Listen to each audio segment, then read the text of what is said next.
Actually, what we're really getting into now is propaganda against the Egyptians. And it's pretty well propaganda through towards Egyptians through the whole Bloody Torah. The Torah could be understood as hate propaganda specifically towards the Egyptians. And that's not unusual. I mean, hate propaganda is big deal. Chapter 39. We are back to the Ishmaelites selling Joseph to Potipher, the Pharaoh's chief steward. He quickly took a liking to Joseph because Joseph was good at everything he did. And the Lord blessed the whole house. He, Joseph, was given charge of everything. Sept, of course, the wife. Verse 6. Now Joseph was well built and handsome. His master's wife, who apparently was under sex, said, verse 7, lie with me, end quote. No, I can't do it. Well, one day he came into the house and no one was there but the wife of Potipher. Fuck me. I tell you to fuck me. Verse 12. She caught hold of him by his garment and said, lie with me. But he left his garment in her hand and got away and fled outside.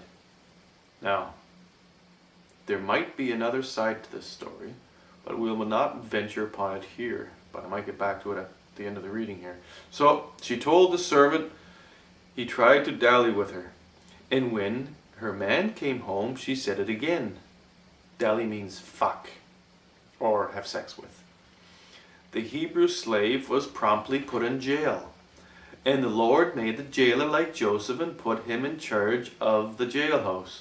Okay, when we talk about the Lord here, this is pretty well referring to the Lord God Almighty. Because he, obviously, Joseph was one of the top Hebrews. And God really liked him. He liked him more than he liked the rest of the Hebrews. So Joseph was really special.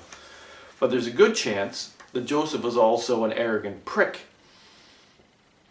And some people would say, well, that's not very fair. Well, you have to take that possibility. Well, it'll be obvious eventually, so I'm just going to leave it at that.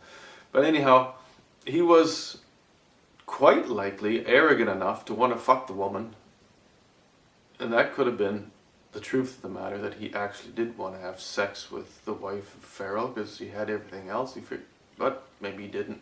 Of course, just a chance that maybe never existed, and this is just a fairy tale. But the thing is,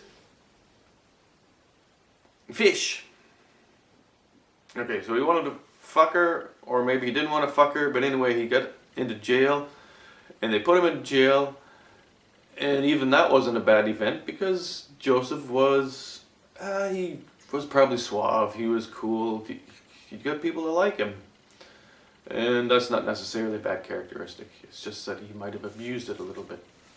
And of course, he was well built and handsome, so maybe they liked him for other reasons in the jail.